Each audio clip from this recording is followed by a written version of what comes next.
Introduction. What if I told you that in the grand game of life, most people are playing checkers, while a select few are playing chess? What if the difference between those who constantly feel overwhelmed, stuck, and one step behind, and those who seem to effortlessly navigate challenges with grace and foresight, has nothing to do with their IQ, their education, or even their raw experience?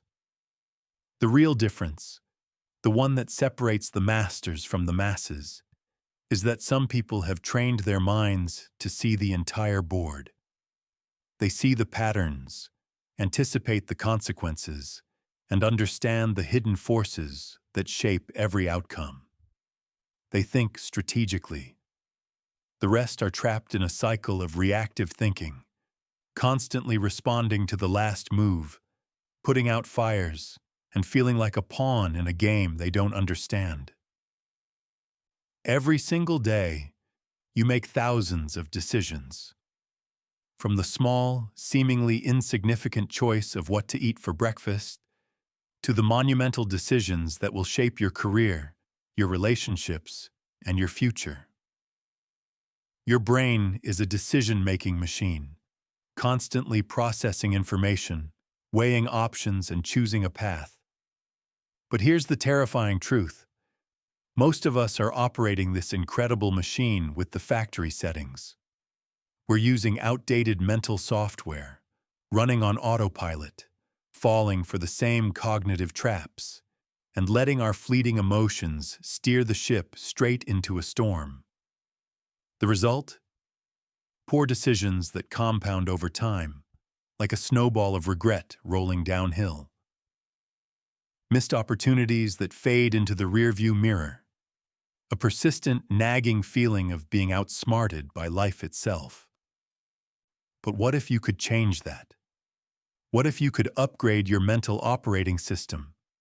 What if you could learn to see the world not as a series of chaotic, random events, but as an interconnected system of cause and effect?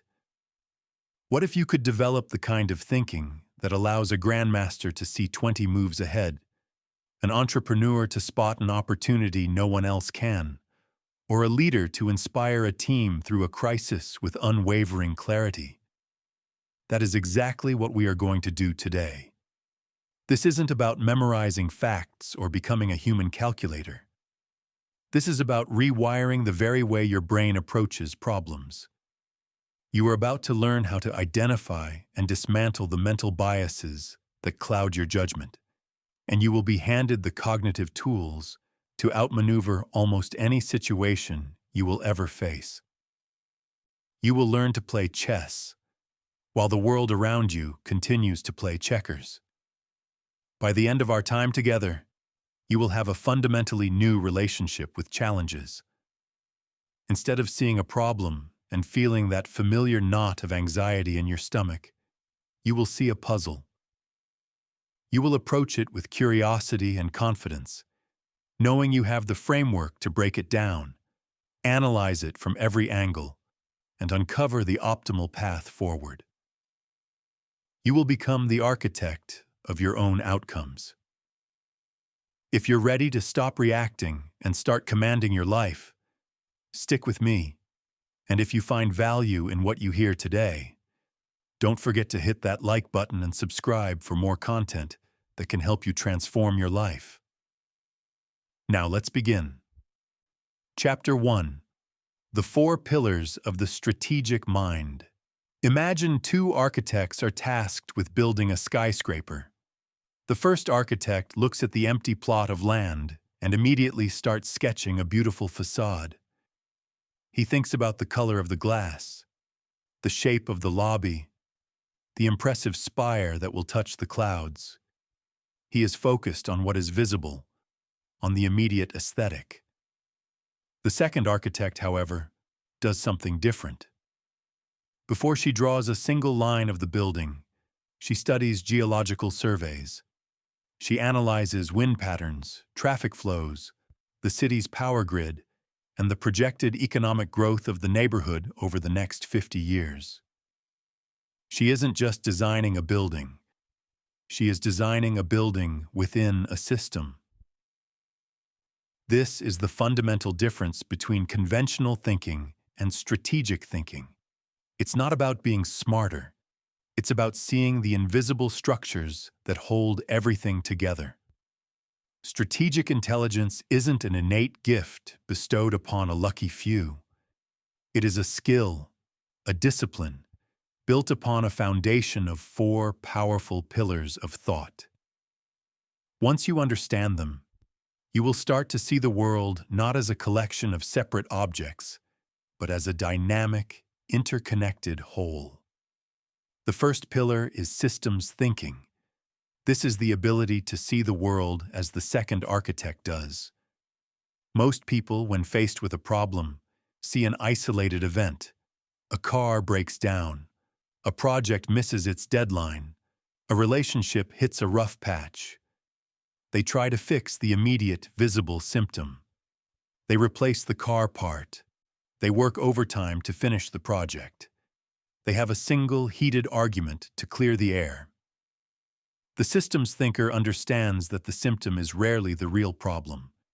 It is merely a signal, a flashing light on a complex dashboard, indicating a deeper issue within the system. The car didn't just break down. Perhaps the issue is a lack of routine maintenance, which is a result of a chaotic schedule, which is driven by poor time management habits. The project didn't just miss its deadline. Perhaps the team is suffering from low morale, caused by unclear communication from leadership, which stems from a lack of a unified company vision. To practice systems thinking, start asking, and what does that cause? And what is this connected to? Instead of just fixing the leak, you look for the pressures in the pipe. You stop seeing life as a series of disconnected events and start seeing it as an ecosystem of causes, effects, and feedback loops. You begin to understand that you can't change just one thing. Every action you take sends ripples through the entire system. The second pillar is temporal thinking. This is the ability to think across multiple time horizons at once. The now, the next 6 months, the next 5 years, and the next decade. Our brains are wired for immediate gratification. We are descended from ancestors who had to prioritize finding their next meal over planning for retirement. This short-term bias is our default setting. Strategic thinkers deliberately override this default. They are masters of what I call the time telescope. They can zoom in to focus on the urgent details of the present moment, but they can also zoom out to see the long, sweeping arc of the future. They understand a crucial truth. The most significant consequences of our decisions rarely show up tomorrow. They show up years from now. A young entrepreneur named Marcus was facing a choice. He could take a huge round of funding from a venture capital firm that would solve all his immediate cash flow problems. It was the easy, short-term win. But the terms of the deal would mean giving up significant control of his company's long-term vision. His friends, thinking in the short term, urged him to take the money. But Marcus used his time telescope. He asked himself, in 10 years, will I be happier with a company that is well-funded, but not truly mine? Or with a company that grew more slowly, but stayed true to its purpose? He chose the harder, slower path. He focused on building a sustainable business model instead. 5 years later, his competitors who took the easy money had been forced to sell or compromise their vision. Marcus was the master of his own destiny. This is temporal thinking in action. It's making a decision that might feel like a small sacrifice today in exchange for a massive advantage tomorrow. It's planting a tree whose shade you may not sit in for years. It's the discipline of choosing the path that serves your future self, not just your present desires. The third pillar is probabilistic thinking. Our minds crave certainty. We want to know, will this work? Yes or no. But the world is not a series of binary switches. It is a spectrum of probabilities. Strategic thinkers don't live in a world of absolutes. They live in a world of odds. Instead of asking, will this business succeed? They ask, what are the different possible outcomes, and what is the probability of each?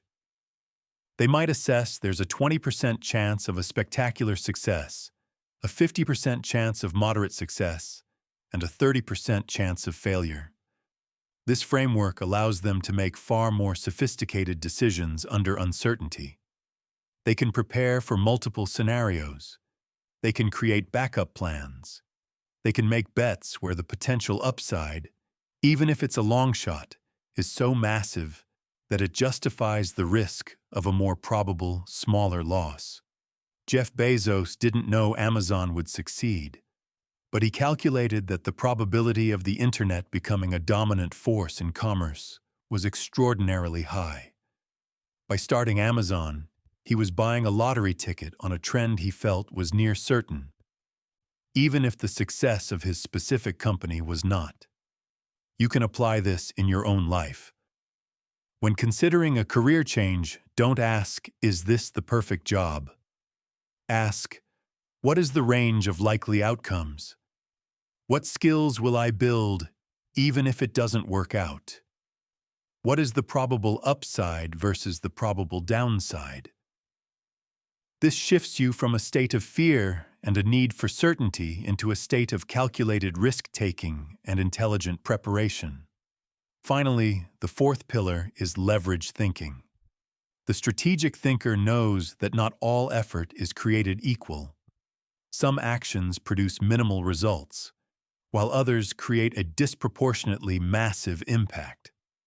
They are constantly searching for the point of maximum leverage, the single domino that, when pushed, topples 1,000 others. Think of a software engineer. She could spend 80 hours a week fixing individual bugs one by one. This is hard work, but it's low leverage.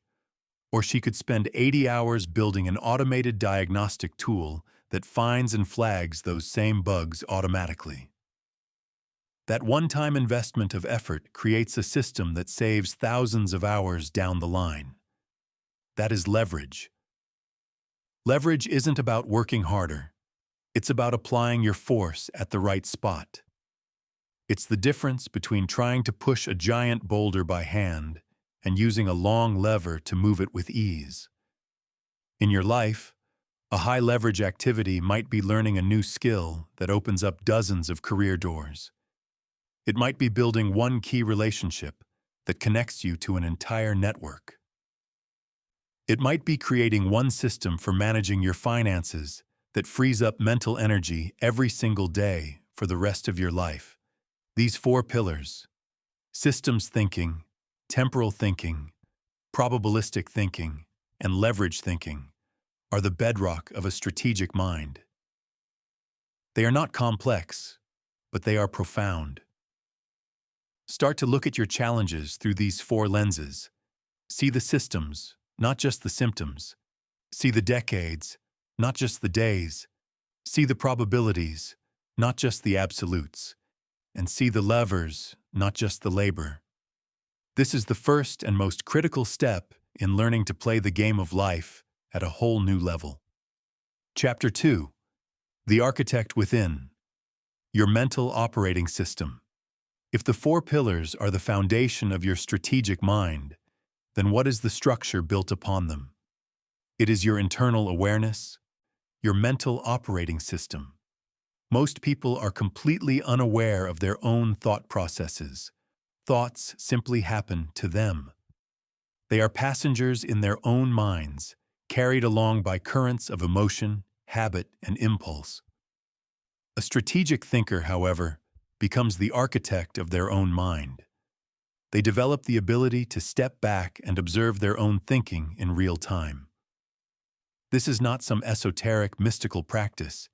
It is a trainable, practical skill set built on three core components: metacognitive awareness, cognitive flexibility, and intellectual humility. Mastering these is like getting administrator access to your own brain. The first component is metacognitive awareness. Simply put, this means thinking about your thinking. It's the development of an inner observer, a neutral part of you that can watch your mental processes without judgment. Imagine you're in a tense negotiation. Your heart starts to pound, your face gets hot, and your mind screams, "They're trying to cheat me! I need to fight back!" The average person gets swept away by this tide. They become the anger. Their decisions from that point forward are driven by that raw emotion. But the person with metacognitive awareness has a different experience. While they still feel the anger, a part of their mind steps back and says, "Ah, interesting. I am noticing a strong feeling of anger arising. My fight or flight response has been triggered. This emotion is now coloring my perception of the other person's intentions. Is this emotional state the best one from which to make a complex decision? Probably not. This is a superpower. This ability to observe your mental state allows you to unhook from it. You can catch yourself falling into familiar mental traps.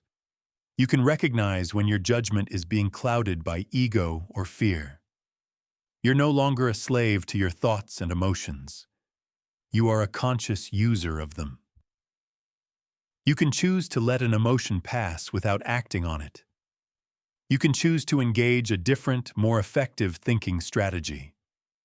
It's like having a wise, calm advisor sitting in the control room of your mind, offering guidance as events unfold. The second component is cognitive flexibility. If your mind is a toolbox, most people go through life using only a hammer. Every problem, to them, looks like a nail. They have one or two default ways of thinking. Perhaps they are highly analytical, or maybe they are very intuitive, and they apply that same approach to everything. A cognitively flexible mind, however, is a full toolbox. The strategic thinker knows that different problems require different tools. Sometimes, a problem requires a sledgehammer of cold, hard logic, breaking it down into its smallest parts and analyzing each one systematically. This is the mode you use for optimizing a supply chain or debugging code. Other times, a problem requires a paintbrush of creativity and synthesis. You need to think expansively, connecting disparate ideas to form a novel solution. This is the mode for inventing a new product or developing a new marketing campaign. And still other times, you need the strategic thinking of a chess player, considering the motivations and potential moves of other people. This is the mode for navigating office politics or planning a competitive strategy. Cognitive flexibility is the skill of accurately diagnosing the nature of a problem and then selecting the right mental tool for the job. It's the ability to zoom in on the details, then zoom out to see the big picture. To switch from linear, logical analysis to divergent, creative brainstorming. A person who is cognitively rigid gets stuck. When their hammer doesn't work, they just hit the problem harder. A person who is cognitively flexible calmly puts the hammer down and picks up a screwdriver, or a wrench, or a completely new tool they've just learned to use. The final component of your mental operating system is perhaps the most difficult, yet the most powerful: intellectual humility. This is the profound recognition that your current understanding of the world is incomplete and likely, in some ways, incorrect. It is the opposite of the overconfidence that plagues so much of human decision-making. Most of us are desperate to be right. Our ego is tied to our beliefs. When presented with evidence that contradicts what we think, our first instinct is to defend, deflect, and discredit.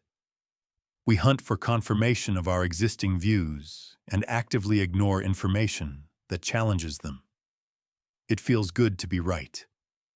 The strategic thinker is not attached to being right. They are attached to getting it right. They are attached to finding the truth, to seeing reality as clearly as possible, even if it means admitting their previous beliefs were wrong. They view changing their mind not as a sign of weakness, but as a sign of intellectual strength. It is proof that they have learned something. A programmer named Sarah embodied this. She had spent 2 months building a new feature based on her belief that users wanted more customization. It was her baby. When her team launched a test version, the data came back, and it was brutal. Users weren't just ignoring the feature. They were actively complaining that it made the app more confusing. Sarah's ego screamed. Her first thought was, "The users are wrong. They don't understand the genius of it." But then, her intellectual humility kicked in. She took a deep breath and said to her team, "Okay, my hypothesis was wrong. The evidence is clear. Let's not waste another minute defending a bad idea. Let's figure out what the data is telling us and build what our users actually need." That move, that willingness to kill her own idea in the face of evidence, saved her company months of wasted effort and potentially millions of dollars. That is the power of intellectual humility. It is the ultimate antidote to the biases that blind us. It's the assumption that your first impression is probably wrong, and the active search for evidence that will prove it. These 3 pillars, metacognitive awareness, cognitive flexibility, and intellectual humility, form the operating system of a truly strategic mind. They allow you to run the software of the 4 pillars. Without this OS, you can know about systems thinking or leverage, but you won't be able to apply them effectively. You'll be too trapped in your own automatic reactions and rigid beliefs. So ask yourself, how often do you observe your own thoughts? How many different tools are in your mental toolbox? And how willing are you to be proven wrong? The answers to these questions will reveal the current state of your mental operating system and show you exactly where the upgrade needs to begin. Chapter 3. Waking up from autopilot.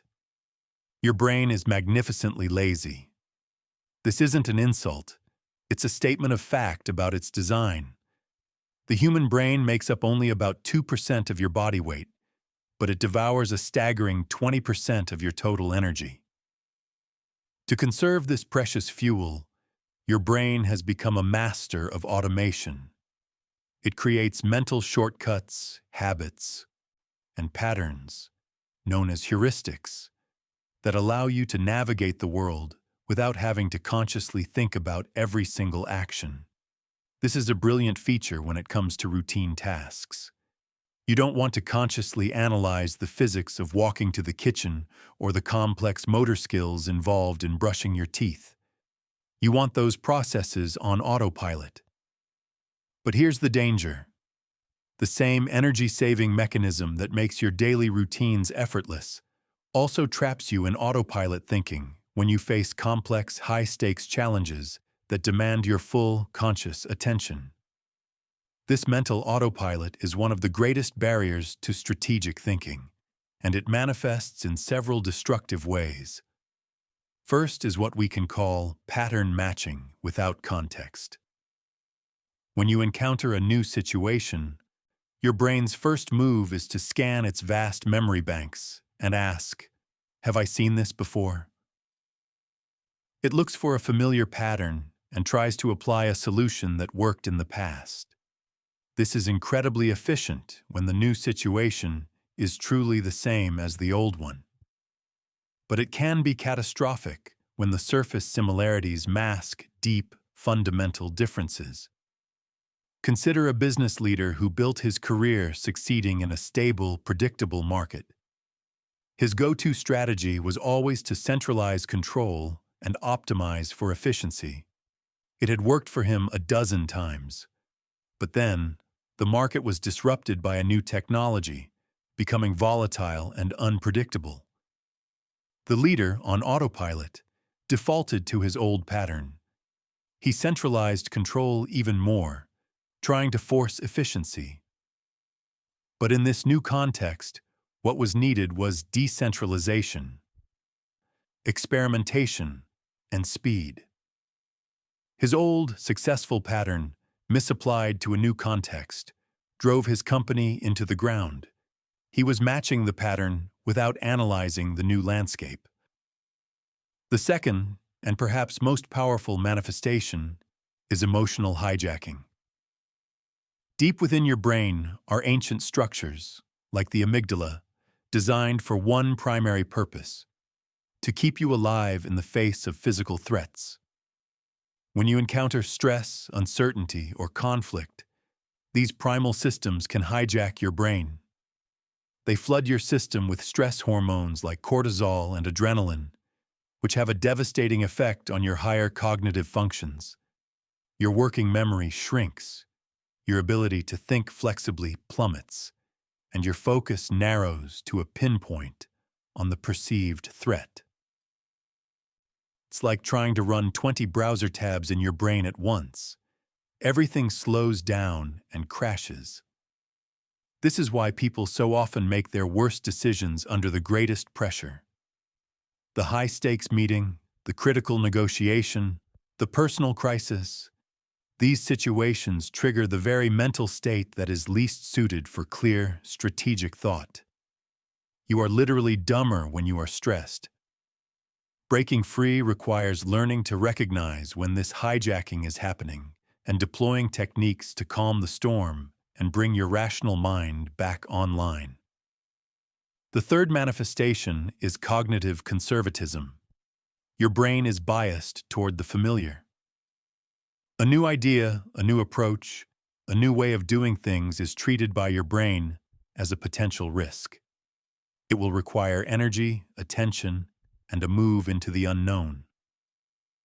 A familiar approach, even if it's not working very well, feels safe because it's a known quantity. This cognitive conservatism is why large organizations are so resistant to change. It's why individuals stay in unfulfilling jobs or relationships long after they should have left. It's why entire industries can be blindsided by a disruptive newcomer who isn't shackled by the way things have always been done. Your brain's default setting is to conserve energy by sticking with the tried and true, even when it's no longer true. So how do you wake up from this autopilot? How do you grab the controls back from these automatic, often self-sabotaging systems? The answer lies in developing what neuroscientists call cognitive control. This is your ability to consciously direct your attention, to override your automatic impulses, and to deliberately choose a more effective thinking strategy. It's a mental override switch. Developing this switch starts with creating trigger recognition systems. You need to become exquisitely sensitive to the signals that you're operating on autopilot. These triggers can be internal or external. A common internal trigger is the feeling of being stuck, or the sensation of spinning your wheels on a problem.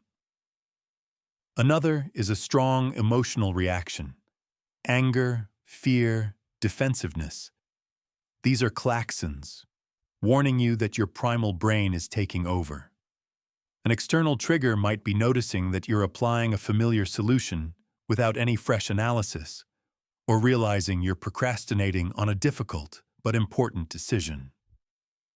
When you notice one of these triggers, that's your cue to engage your override switch. The next step is to deploy a cognitive debiasing technique. These are specific mental exercises designed to short-circuit your brain's automatic flaws. One of the most powerful is the pre-mortem. When you're about to embark on a new project or make a big decision, instead of asking, "How will we succeed?" you do the opposite. You gather your team, or just yourself, and you imagine that it is 1 year in the future, and the project has failed spectacularly. It has been a total, unmitigated disaster. Now work backward from that imagined future and ask, what went wrong? This simple shift in perspective is magical. It frees people from the social pressure to be optimistic and encourages them to raise potential problems they might otherwise have kept to themselves. It systematically reveals blind spots, hidden risks, and flawed assumptions that a normal planning process would completely miss. Another critical technique is to consider the opposite. Whenever you form a strong opinion or feel a surge of confidence in a conclusion, pause. Take a moment and force yourself to generate at least 3 compelling arguments for the exact opposite position. This is not about becoming indecisive. It's about stress testing your own thinking. If your conclusion is truly robust, it will withstand this challenge. But more often than not, this exercise will reveal that the issue is more nuanced than you first believed, and it will save you from the dogmatic certainty that is the enemy of good judgment. Finally, you must practice cognitive reappraisal. This is about consciously changing the story you tell yourself about a challenging situation. When you face an obstacle, your autopilot reaction might be to frame it as a threat. This is a disaster. I'm going to fail. This threat narrative triggers the emotional hijacking we talked about, but you can choose a different frame. You can reappraise the obstacle as a puzzle. This is an interesting problem. How can I solve it? Or as an opportunity. This challenge will force me to develop a new skill. This isn't just empty positive thinking. It is a strategic choice of interpretation. The threat frame activates your primitive, reactive brain. The puzzle frame activates your curious, analytical, problem-solving brain. Same situation, different frame, completely different cognitive performance. Waking up from mental autopilot is not a one-time event. It is an ongoing practice.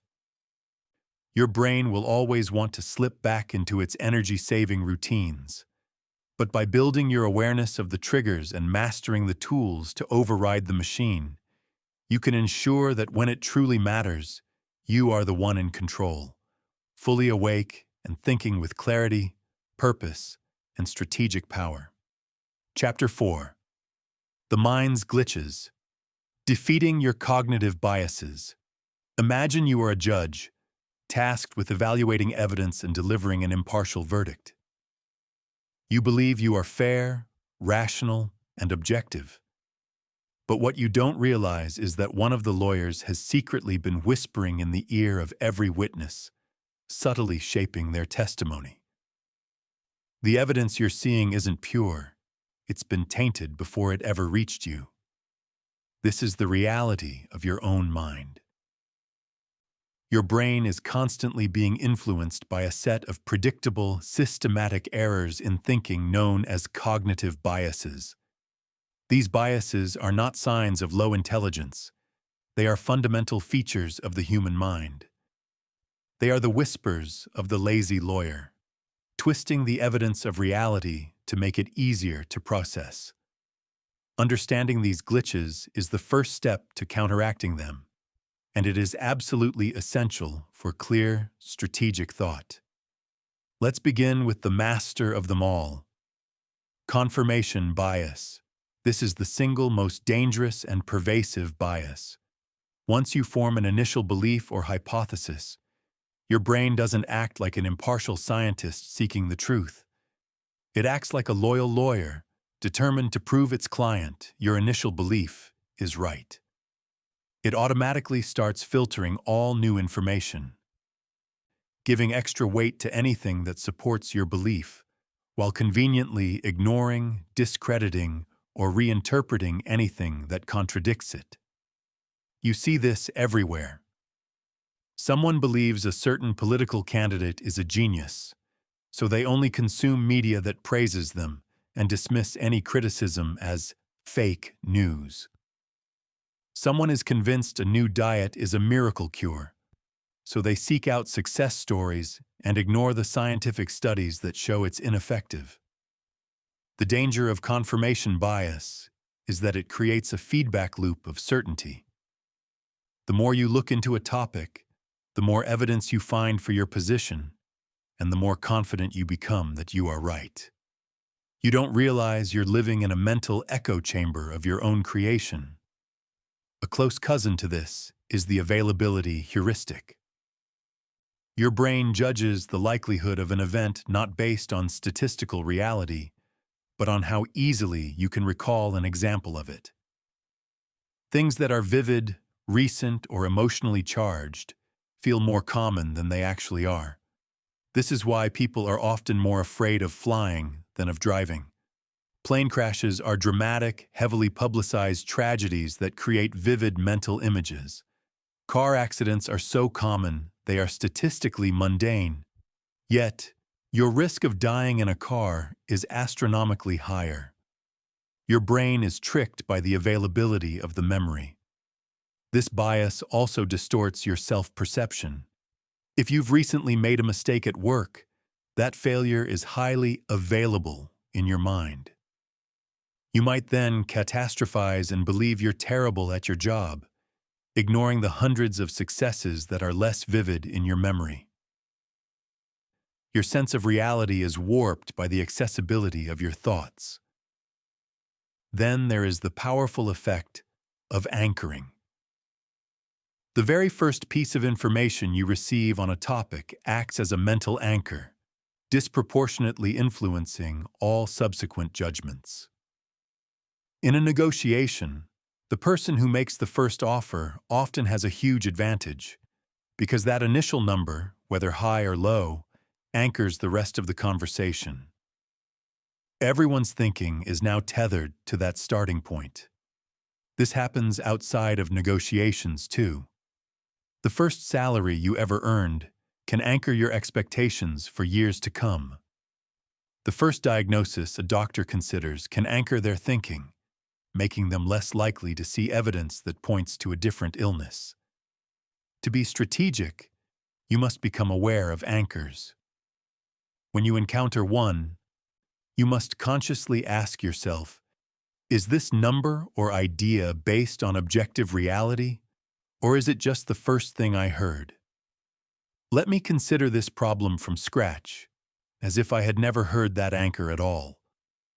Now let's turn to biases that affect our view of the future.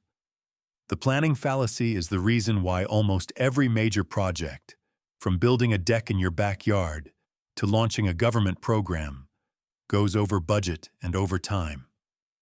When we plan our own projects, we engage in what is called the inside view. We focus on our specific plan, imagine all the steps going smoothly, and systematically underestimate the likelihood of unexpected complications and delays. We are wildly optimistic about our own future performance. A young writer, Maria, decided she would write her first novel in 6 months. She mapped out the chapters, calculated her daily word count. It all seemed perfectly logical on paper. She fell victim to the planning fallacy. She didn't account for writer's block, for the week she got sick, for the unexpected family emergency, or for the simple fact that creative work is not a predictable assembly line. A year later, she was only halfway through. The strategic thinker counteracts this by taking the outside view. They ask, when other people have attempted similar projects in the past, how long did it actually take them? This grounds their predictions in statistical reality, not optimistic fantasy. Finally, we have the most insidious bias of all, the bias blind spot. This is the tendency to easily recognize all of these cognitive biases in other people, while remaining convinced that you, yourself, are perfectly rational and immune. The more you learn about biases, the better you become at spotting them in your friends, your colleagues, and your political opponents. But this knowledge often just makes you more confident in your own objectivity, which is a dangerous illusion. So what is the defense? Knowledge is the first step, but it is not enough. You need to build systems and processes that force you to think better. First, create a red team. In military and intelligence circles, a red team is a group whose sole job is to challenge the assumptions and find the flaws in a plan. You can create your own. Before making a major decision, assign a trusted friend or colleague to be your red team. Their only job is to argue against your preferred course of action and poke holes in your reasoning. If you don't have someone, do it yourself. Force yourself to be your own most ruthless critic. Second, always check the base rate. This is the outside view we discussed. Before you make a prediction about a specific case, find out what the statistical base rate is for similar cases. Before investing in a startup, find out what percentage of startups in that sector actually succeed. Before committing to a timeline, find out how long similar projects typically take. This injects a dose of reality into your biased optimism. Defeating your biases is not about achieving perfect rationality. That's impossible. It's about cultivating a healthy skepticism of your own certitude. It's about understanding that your mind has glitches and building the intellectual scaffolding to support clearer, more objective thought. The truly strategic thinker isn't the one who has no biases. It's the one who knows their biases intimately and has the humility and the tools to work around them. Chapter 5. The Toolkit of Genius. Mastering Mental Models. Imagine trying to build a house with only a hammer. You could probably get a crude shelter up, but it would be difficult, inefficient, and structurally unsound. You'd struggle to cut wood, drive screws, or run electrical wiring. Now imagine you were given a full toolkit: a saw, a drill, a level, a wrench. Suddenly, you can approach each task with the precise tool designed for it. The complexity of building a house becomes manageable. Mental models are the tools for your mind.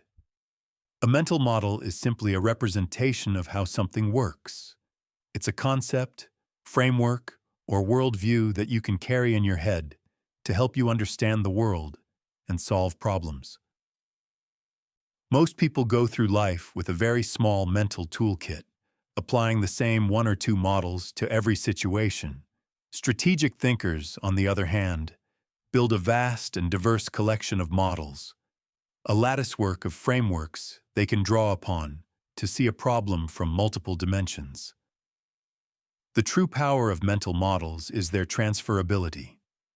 When you deeply understand a model from one field, like biology, you can often apply it with stunning results to a completely different field, like business. Let's explore some of the most essential tools for your mental kit. Perhaps the most fundamental model is feedback loops. A feedback loop exists whenever the output of a system circles back to become one of its inputs. There are two kinds. Reinforcing loops, or positive feedback loops, are engines of amplification. They create exponential growth or decline. Think of a viral video.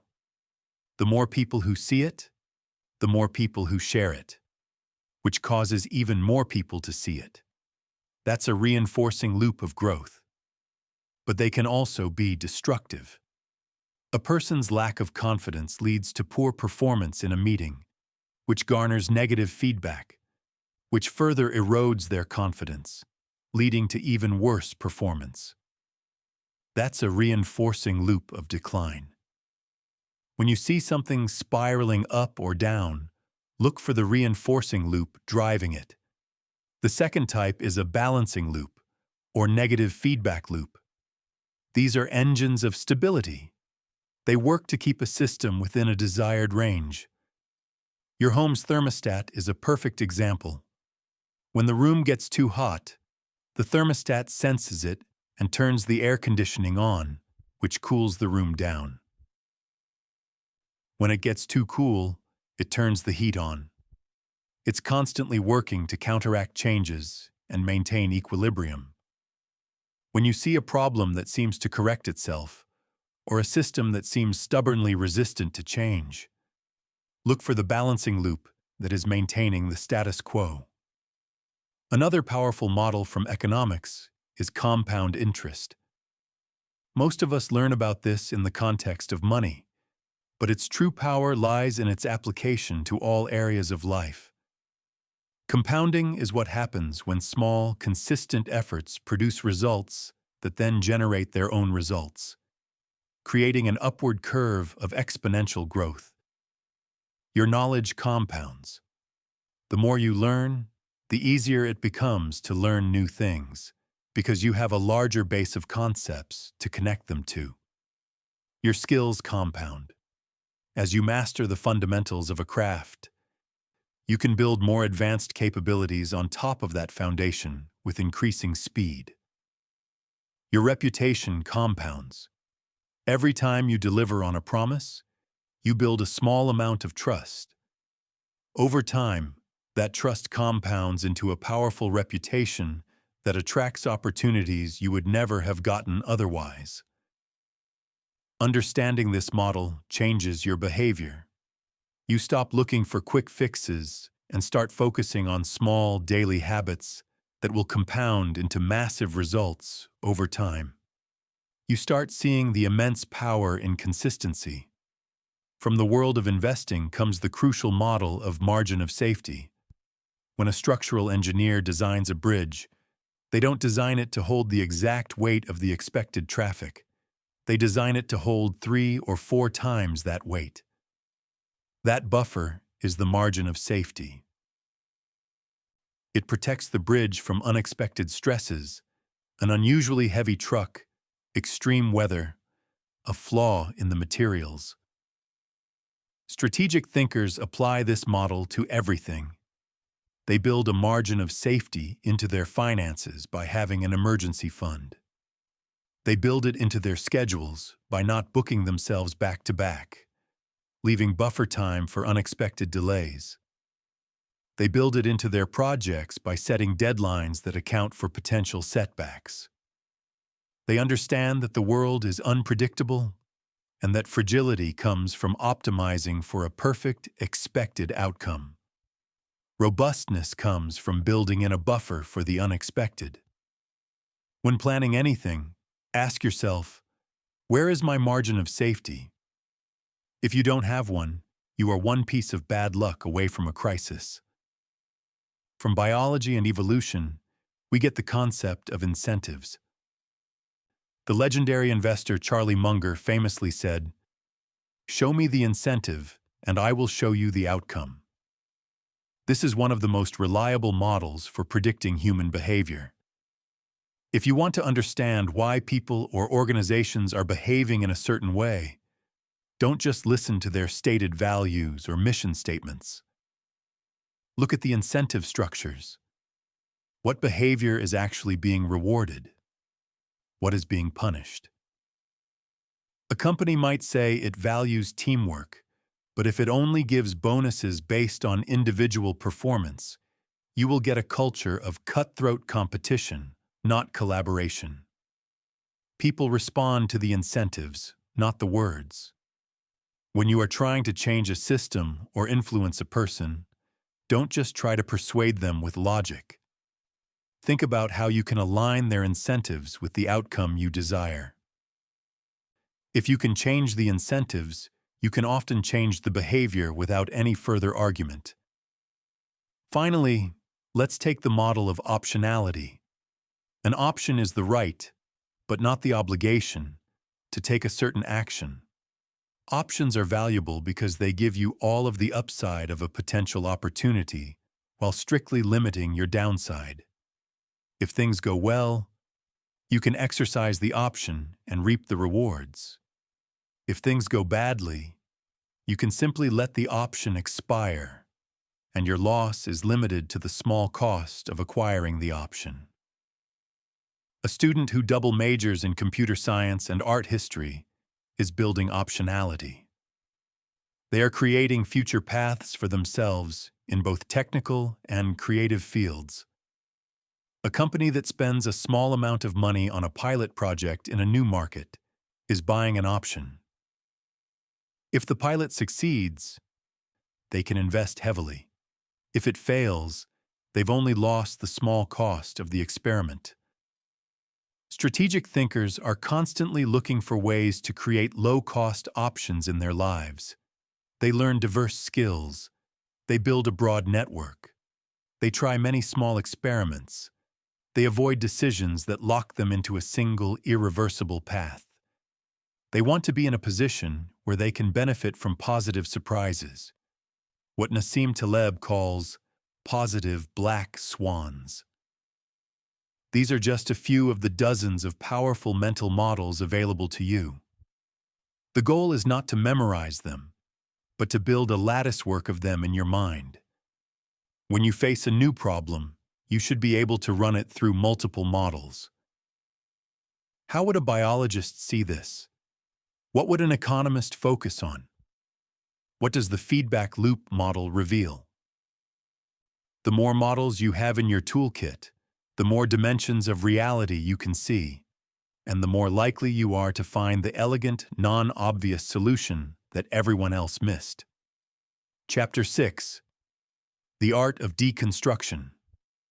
First Principles. Thinking. Most of the world runs on analogy. We see a new problem, and our brain immediately asks, "What is this like? What have I seen before that resembles this?"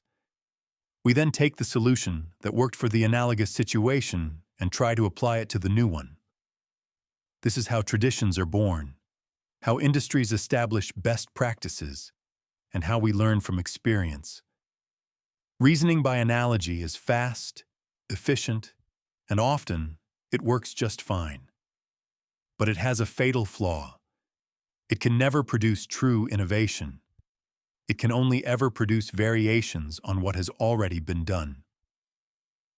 It traps you within the boundaries and assumptions of the past.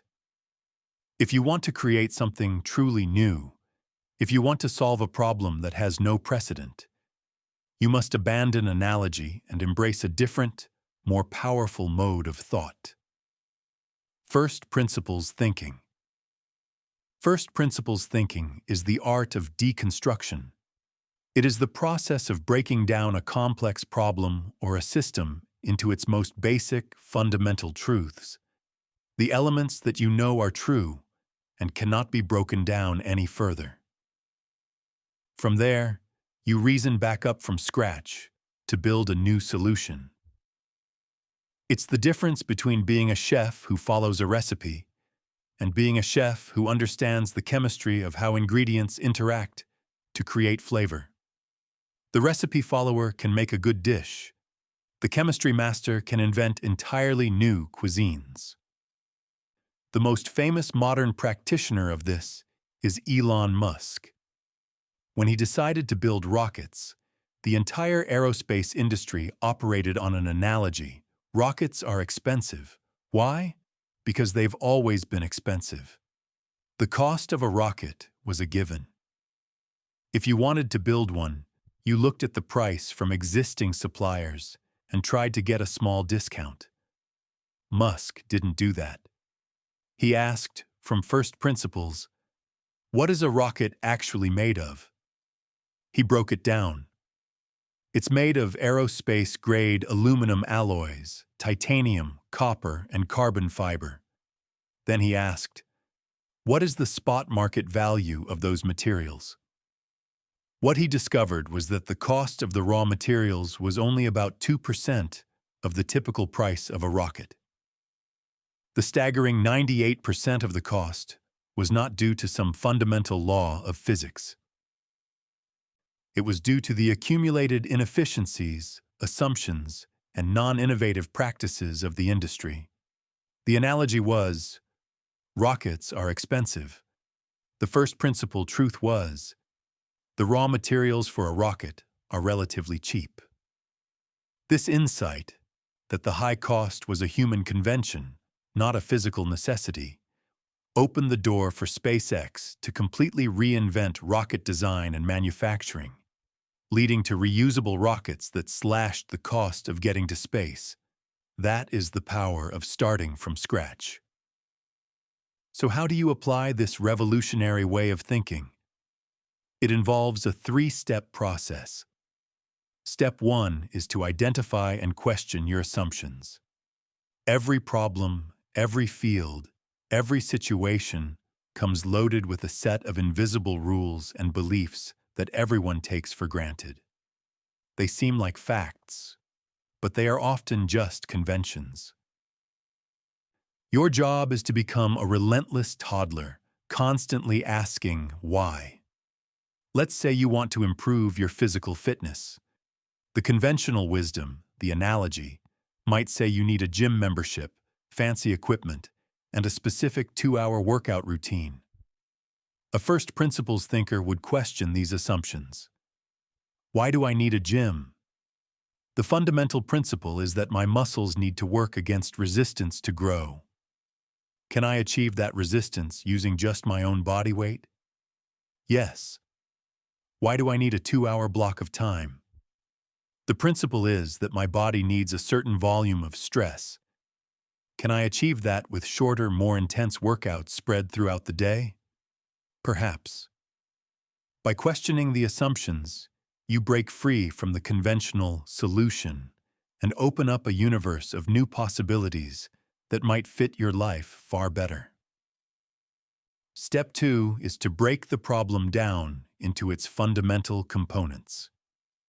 This is the deconstruction phase. You must peel away the layers of jargon, tradition, and complexity until you are left with the basic building blocks. What are the essential truths of this situation? Take the concept of a university education. On the surface, it's a 4-year degree, a campus, professors, lectures, and exams. But what are the first principles? The fundamental components are 1. The acquisition of valuable knowledge and skills. 2. The credentialing or signaling of that competence to others, the diploma. 3. The building of a social and professional network. When you break it down like this, you realize that the traditional university model is just one possible way to combine those components. Could you acquire knowledge more efficiently online? Could you get credentialed through a portfolio of proven work instead of a diploma? Could you build a network through professional communities and apprenticeships? This deconstruction doesn't mean university is bad. It means it's not the only way. It reveals the core of the problem, separate from its traditional packaging. Step 3 is to rebuild a solution from the ground up. Once you have your fundamental components, you can start to reassemble them in new and better ways. You are no longer constrained by the old model.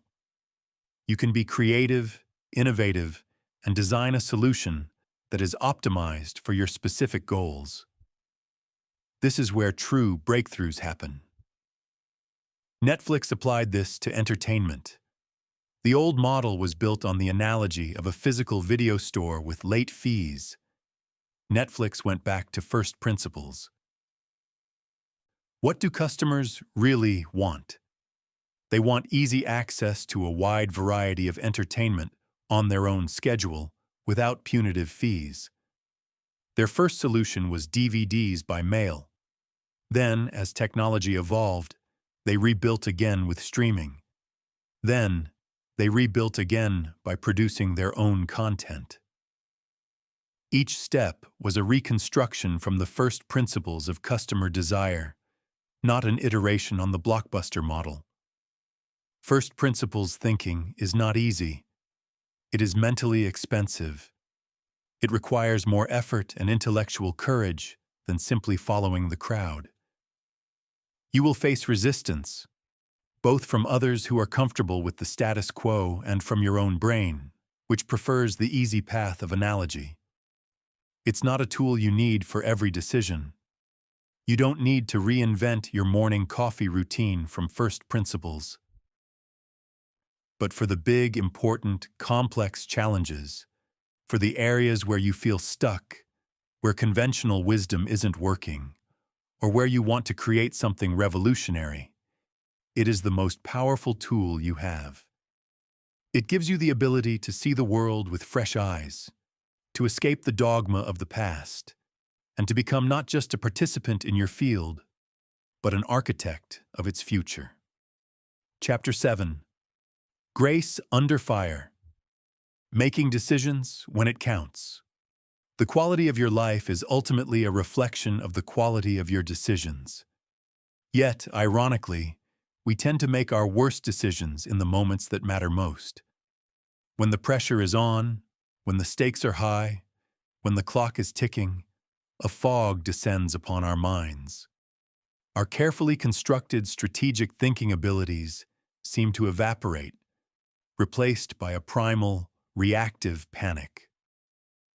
To master decision-making under pressure, you must first understand what is happening inside your brain.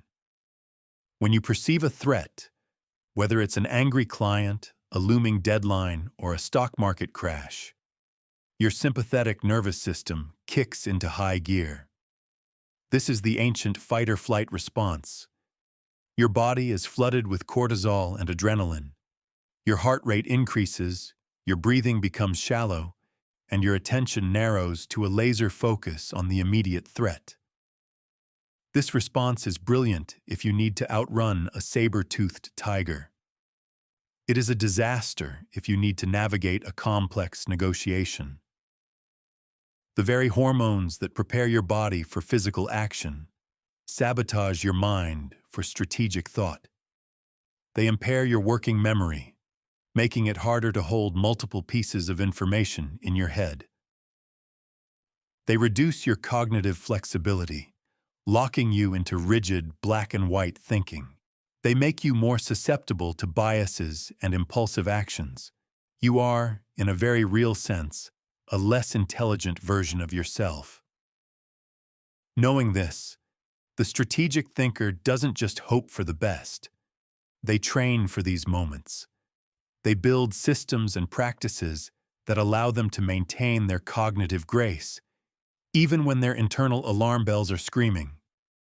The first technique is stress inoculation.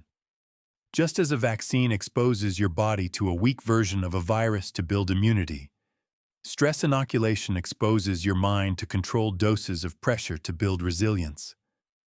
Elite athletes, special forces soldiers, and emergency room surgeons all use this principle. They don't practice in calm, sterile environments. They deliberately introduce stress and chaos into their training so that when the real thing happens, their brain doesn't panic. It says, "I've been here before. I know what to do." You can apply this in your own life. If you get nervous giving presentations, don't just practice in front of a mirror. Practice in front of critical friends who will interrupt you with tough questions. Practice with a timer counting down ominously in front of you.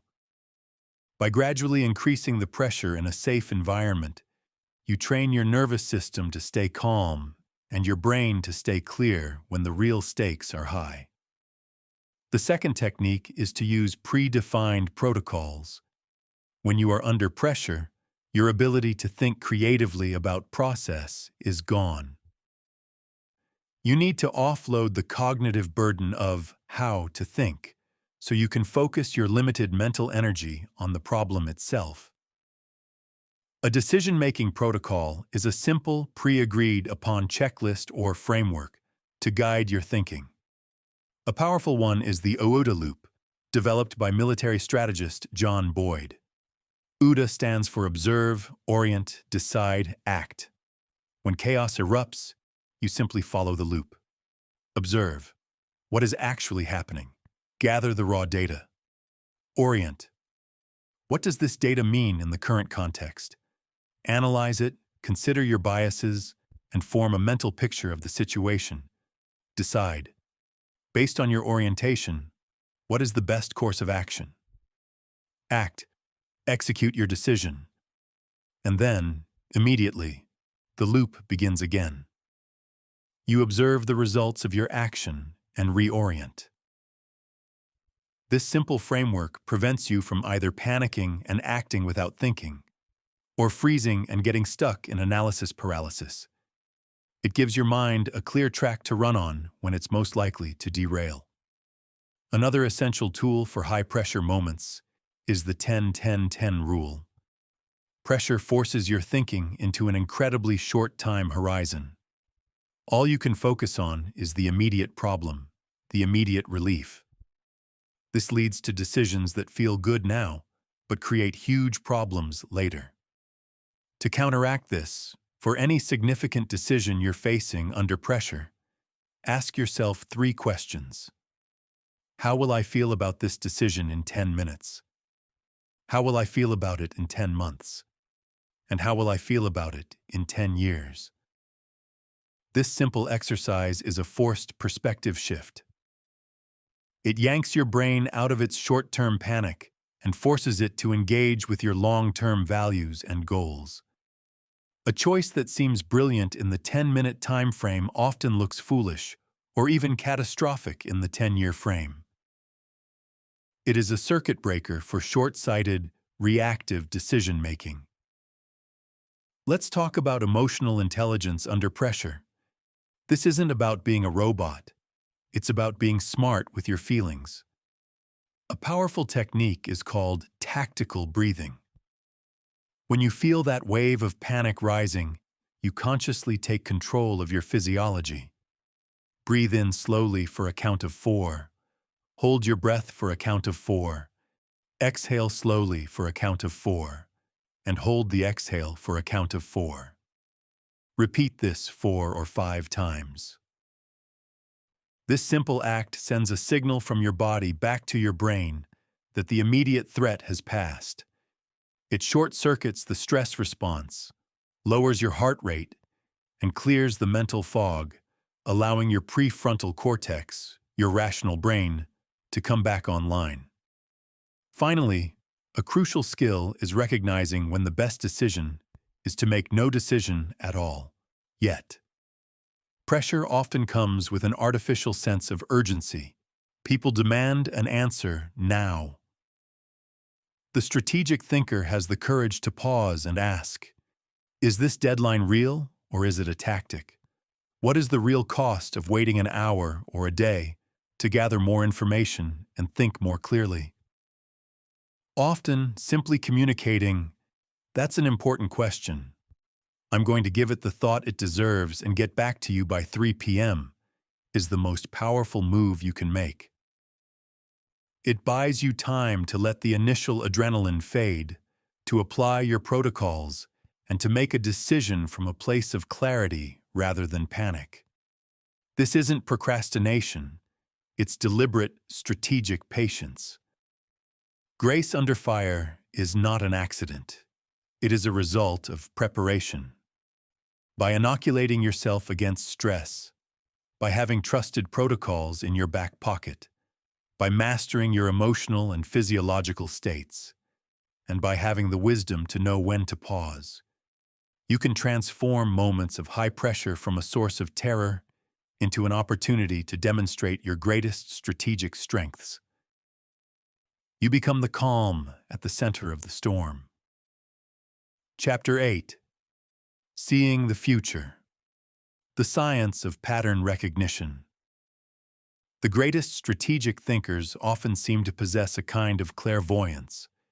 They anticipate market shifts, foresee competitive moves, and sense opportunities long before they become obvious to anyone else. This isn't magic. It is a highly developed skill of pattern recognition. It is the ability to look at the noisy, chaotic data of the present and see the faint outlines of the future taking shape. Pattern recognition is like learning to read a new language. At first, you see only a jumble of meaningless symbols. But with practice, you start to recognize letters, then words, then sentences, and finally, you can understand the deep and nuanced story being told. Strategic thinkers learn to read the language of patterns in their chosen field. This skill operates on two levels. At the surface level, it's about recognizing recurring sequences and familiar dynamics. A seasoned salesperson recognizes the subtle buying signals a client gives off just before they are ready to commit. A veteran teacher sees the early signs of a student struggling long before their grades begin to drop. This comes from experience and exposure. But the deeper, more powerful level of pattern recognition is about seeing the underlying structures that generate the surface patterns. It's understanding the why behind the what. It's not just seeing that the stock market is going down, it's recognizing that the pattern of decline is being driven by a shift in investor sentiment, which is caused by rising interest rates, which is a response to inflation. This deeper understanding allows you to not just react to the pattern, but to anticipate how it will evolve. Developing this skill requires a shift from passive observation to systematic curation. Most people experience the world anecdotally. They remember the dramatic events, the things that confirm their biases, and forget the rest. A strategic pattern recognizer is more like a scientist. They deliberately collect and track data. Start by keeping a journal related to your field. If you're in business, don't just read the headlines. Track key variables over time.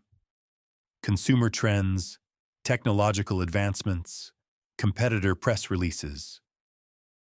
If you're focused on personal growth, track your habits, your energy levels, your moods.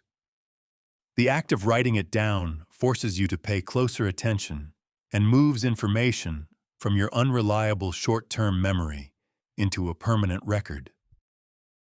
Over time, as you review this record, the rhymes of history will begin to emerge from the noise of the present. The patterns will literally jump off the page. One of the richest sources of patterns is history itself. Mark Twain is often quoted as saying, "History doesn't repeat itself, but it often rhymes." While current events always feel unprecedented, the underlying human and systemic dynamics have often played out countless times before. A new technology disrupting an old industry? Study the rise of the automobile and its effect on the horse and buggy industry. A political movement gaining rapid traction? Study the patterns of past social movements. Understanding these historical archetypes gives you a mental library of patterns to draw from, preventing you from being surprised by the new thing that is actually a very old thing in a new disguise. To see the future, you must learn to hunt for leading indicators. A leading indicator is a small signal that precedes a larger trend. It's the first few raindrops before the downpour. It's the subtle shift in a company's language in their annual report that hints at a major strategic pivot a year later.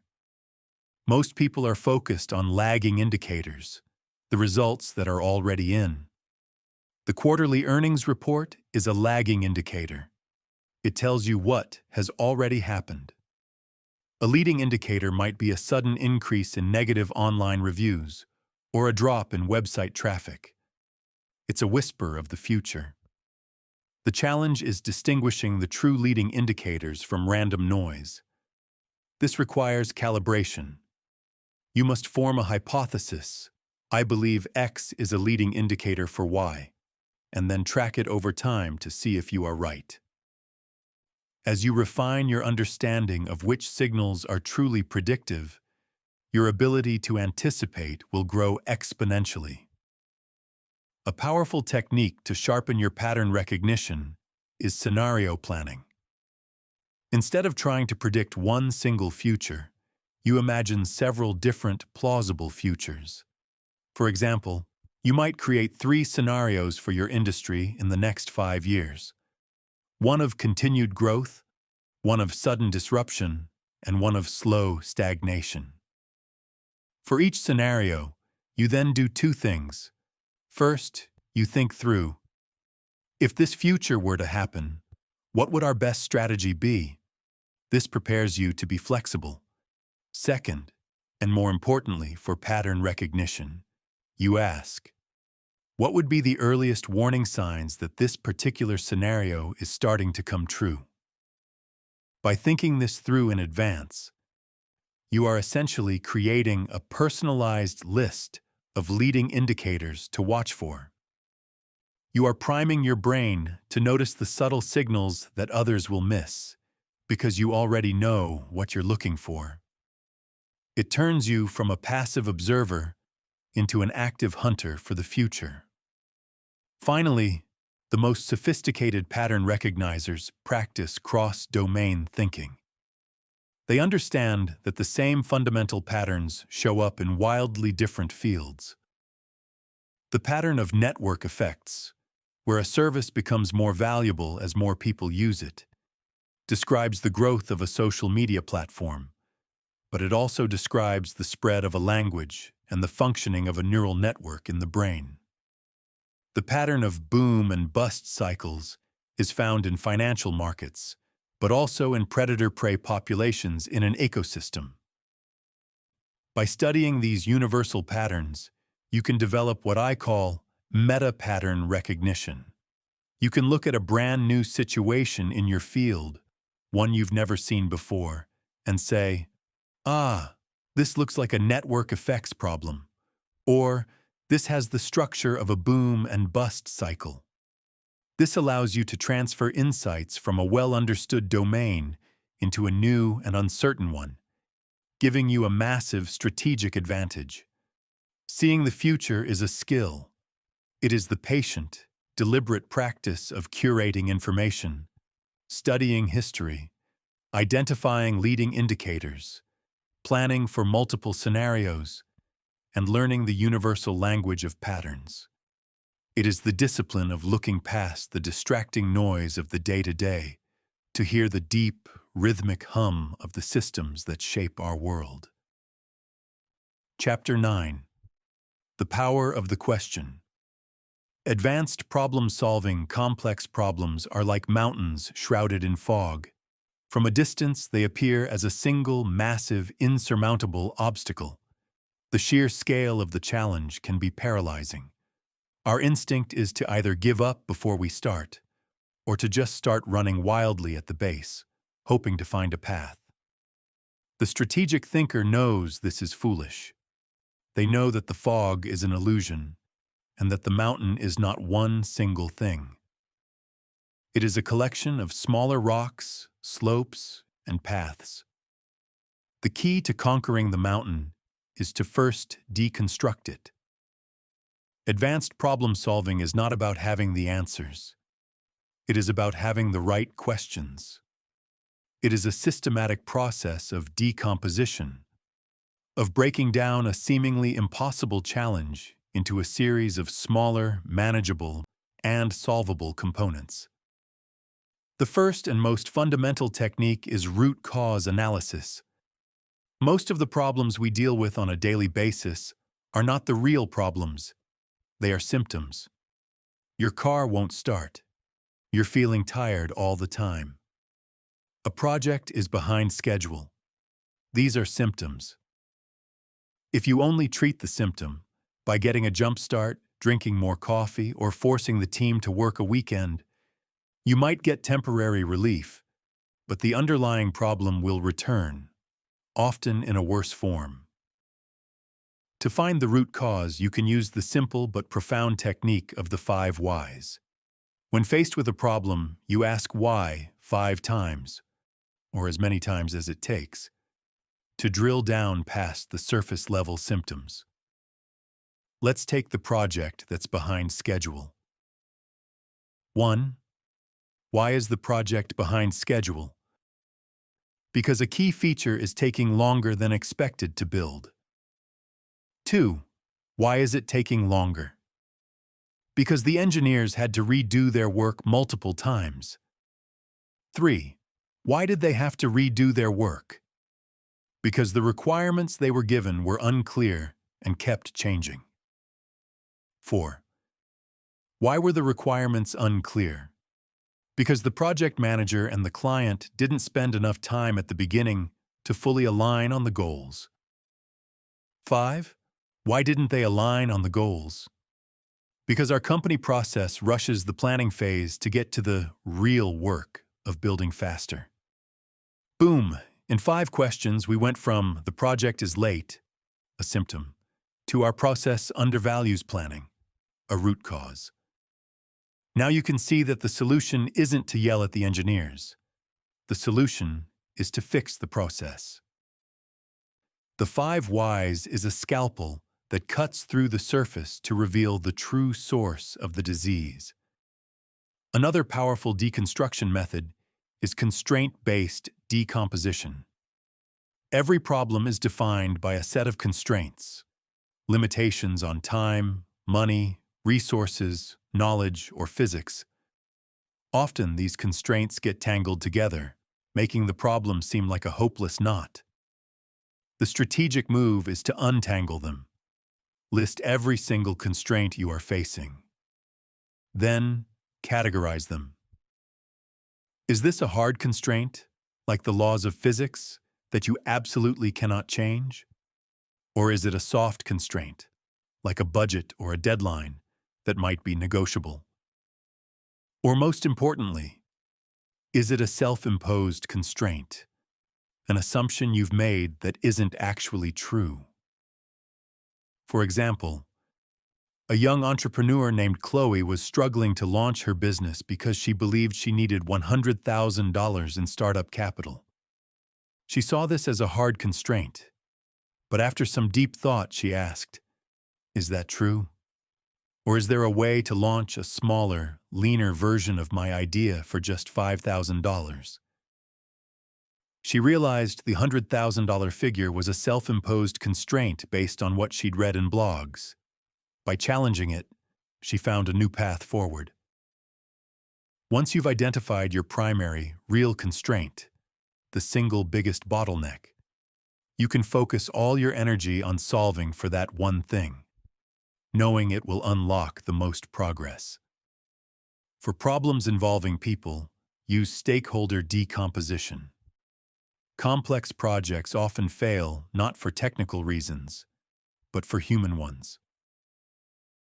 A solution that looks brilliant on paper can be completely derailed because it ignores the needs and motivations of a key group of people. Before you start solving, map out every single stakeholder. Who is affected by this problem? Who has the power to help or hinder a solution? For each stakeholder, ask, what do they want? What do they fear? What are their incentives? How do they define success? This analysis will often reveal that what you thought was one problem is actually several different problems from the perspectives of different people. A truly robust solution is one that addresses the legitimate needs of all critical stakeholders. It transforms potential adversaries into allies by incorporating their interests into the solution itself. Finally, for any ambitious goal, use temporal decomposition. A big goal like write a book or build a successful business is too large to act on. It's a fuzzy destination, not a map. You must break it down by time. What needs to happen this year? Based on that, what needs to happen this quarter? Based on that, what needs to happen this month, this week? What is the one single thing I need to do today? This process transforms a daunting, multi-year vision into a series of clear, concrete, actionable next steps. It connects your grandest ambitions to the present moment, showing you exactly where to place your feet. It keeps you from being overwhelmed by the size of the mountain by focusing your attention on the single step in front of you. Problem solving is an art form, and the canvas is complexity. The tools are not answers, but questions.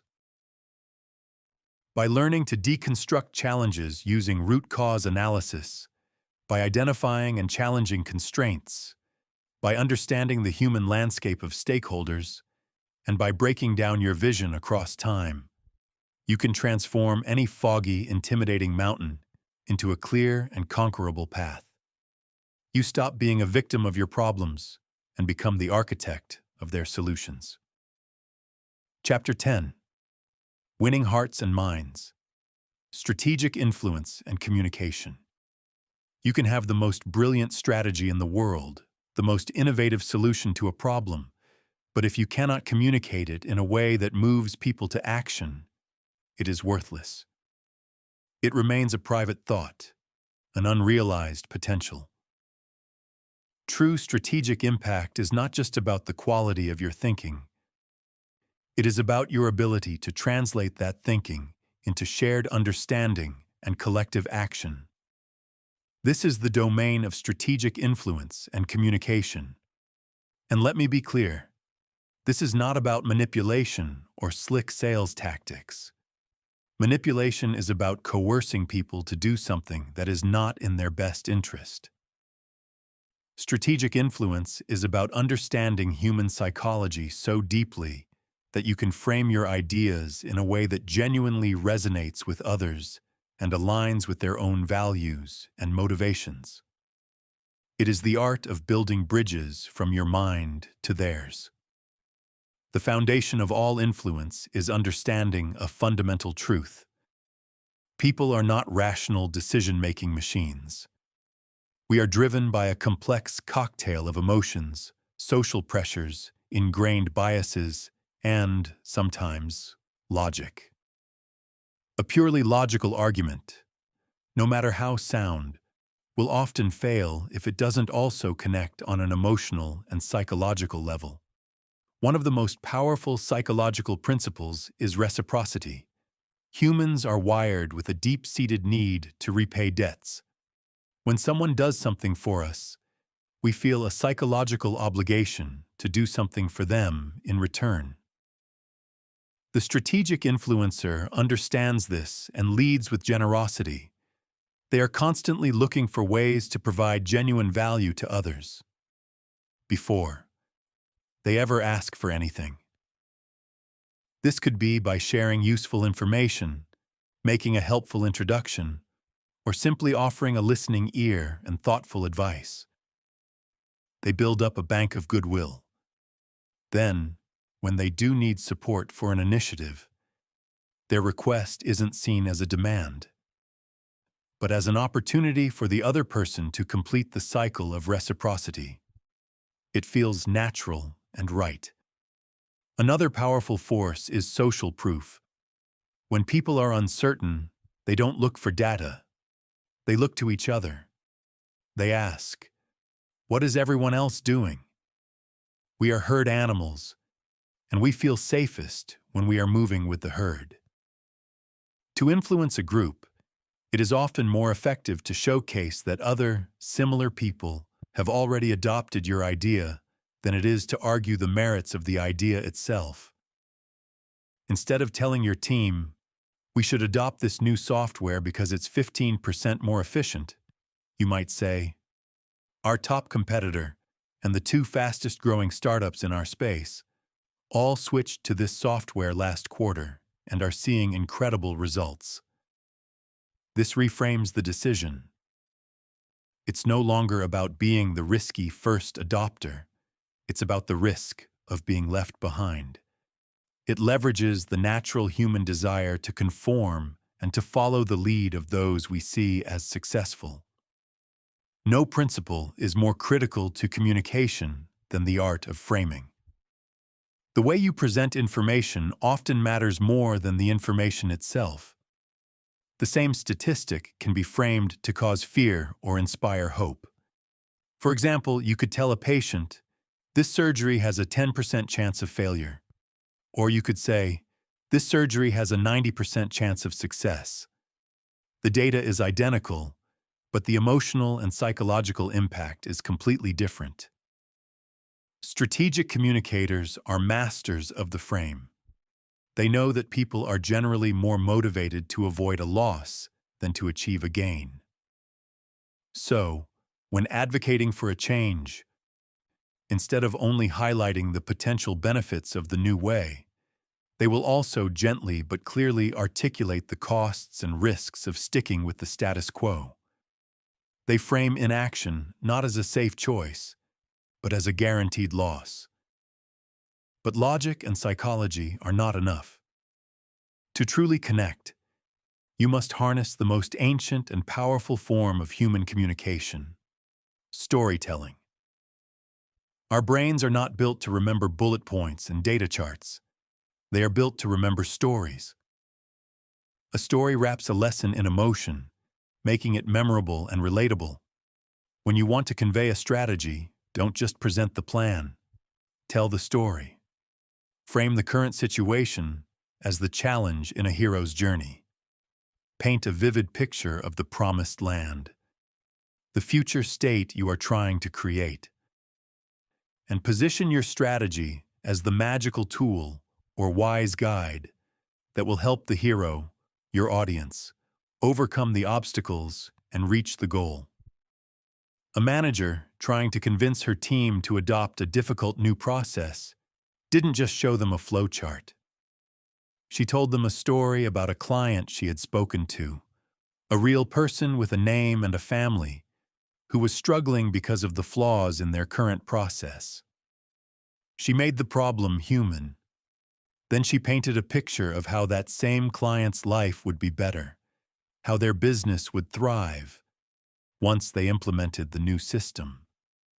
Suddenly, the team wasn't just executing a series of tedious tasks. They were on a mission to help someone. They were the heroes of the story. That is the power of narrative.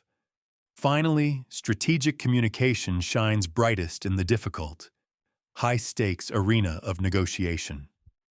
The amateur negotiator sees it as a battle of wills, a zero-sum game where one person's gain must be the other's loss. They focus on their position. "I want a 15% raise." The master negotiator knows this is a trap. They focus on the underlying interests. "Why do I want this raise?" "Because I want to feel valued for my contributions, and I need to cover the rising cost of my child's education." By focusing on interests, you open up the solution space. Perhaps the company can't afford a 15% raise, but they can show they value you by giving you a new title, more responsibility, and a one-time bonus specifically for educational expenses. This solution meets both parties' underlying interests, even though it doesn't match the initial positions. The key is to get past what people are saying they want and get to the heart of why they want it. Strategic influence is not a dark art. It is the empathetic and intelligent application of deep psychological truths. It's about leading with value, framing your ideas to resonate, wrapping your logic in story, and seeking to understand interests, not just defend positions. Master this, and you will find that the world begins to organize around your best ideas. Chapter 11. The Adaptable Victor. Thriving in a world of change. There was a time when the greatest strength was stability. A company could build a fortress based on one successful product. A person could build a career based on one set of specialized knowledge. That time is over.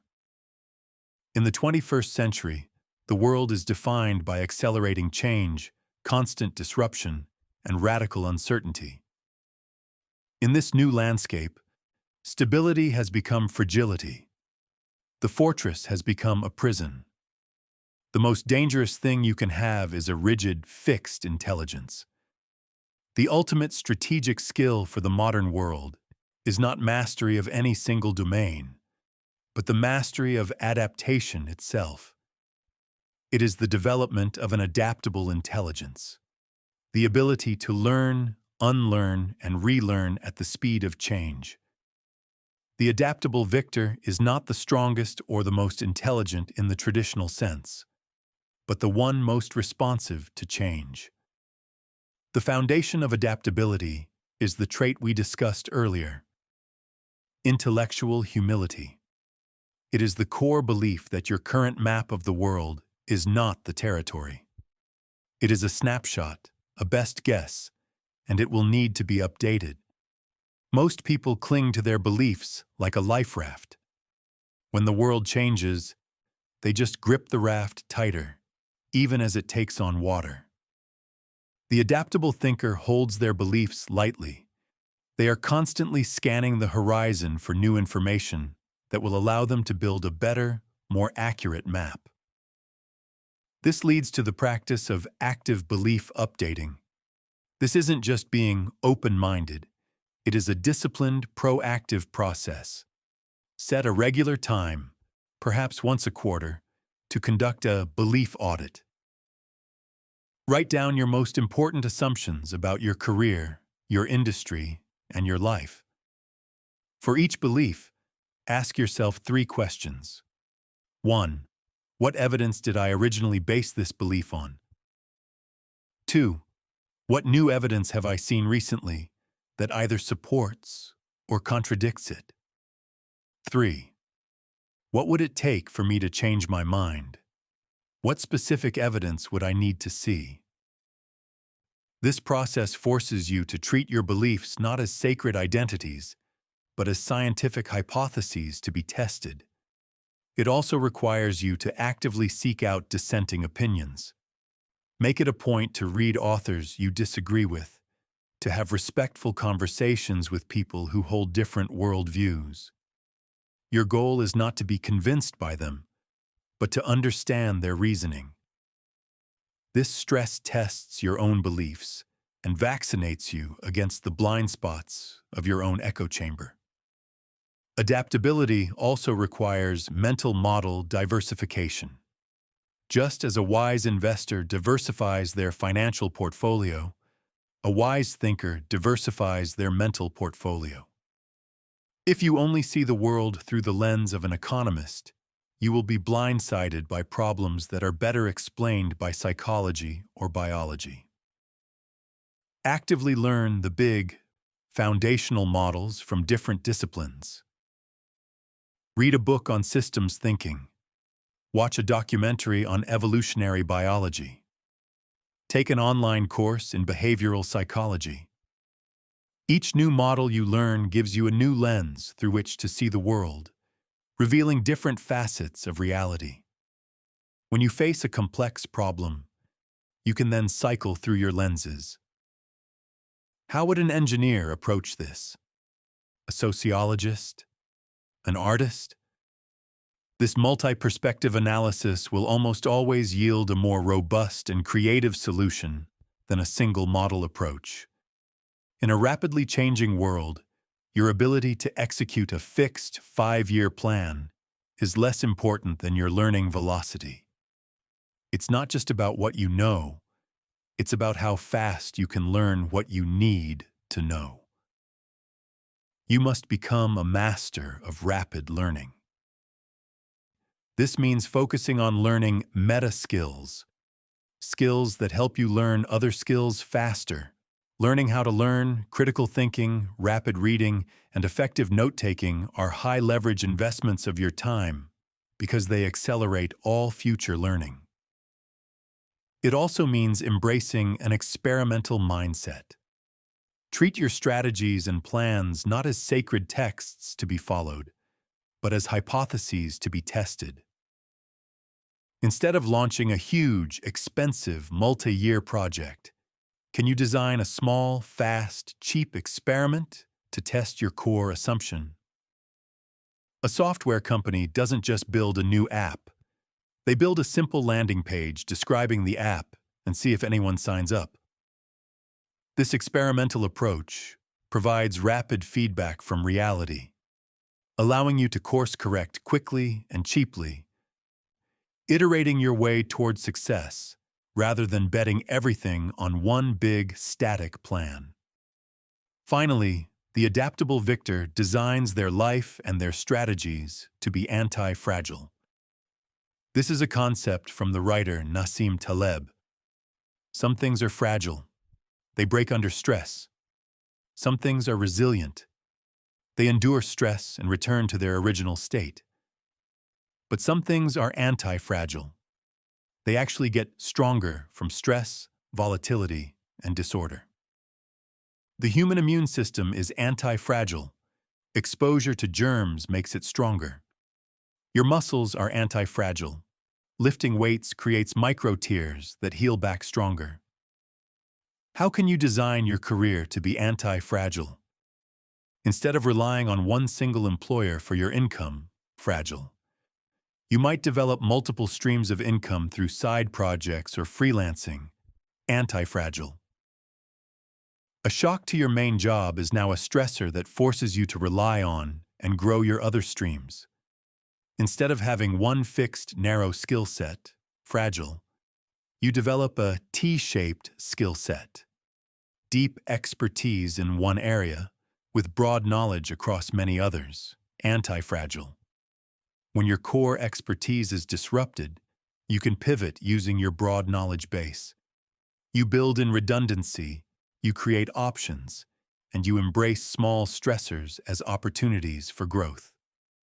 You position yourself to benefit from chaos, not just survive it. The future is not a destination to be arrived at with a perfect map. It is a turbulent ocean to be navigated. Your fixed plan is a rigid rudder that will snap in the first storm. Adaptable intelligence is your ability to adjust your sails, to read the winds and the currents, and to constantly course-correct your way toward your ultimate destination. The goal is not to be unchanging, but to be unstoppable. Conclusion: the architect of your world. We have traveled far on this journey. We started with the simple but profound idea that you can choose to play chess while the world plays checkers. We laid the 4 pillars of a strategic mind, seeing in systems, across time, in probabilities, and with leverage. We explored how to upgrade your own mental operating system by becoming aware of your thoughts, flexible in your approach, and humble in your beliefs. We faced the dragons of our own minds, the autopilot thinking, the emotional hijackings, the cognitive biases that lead us astray, and we armed ourselves with the tools to defeat them. We filled our mental toolkit with powerful models, learned the art of deconstruction through first principles, and trained ourselves to find grace under fire. We've learned to see the patterns of the future, to solve problems by asking better questions, to influence with integrity, and to build an adaptable intelligence that can thrive in the chaos of the modern world. The knowledge is now yours. The frameworks are in your hands. But knowledge without action is merely entertainment. The principles we have discussed are not passive intellectual curiosities.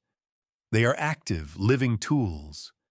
They only have power when you pick them up and use them day after day, decision after decision, until they become as natural to you as breathing. Start small. Pick one idea from our time together, just one, and commit to practicing it this week. Maybe it's the 5 whys. Maybe it's the 10-10-10 rule. Maybe it's simply the act of pausing to notice your own thoughts when you feel a strong emotion. Start there. Build the muscle.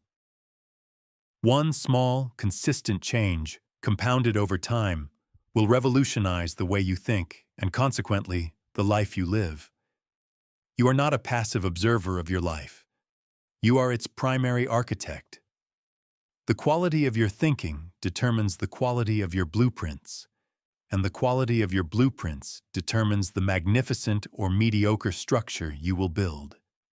Stop being a pawn in a game you don't understand. Become the player who sees the entire board.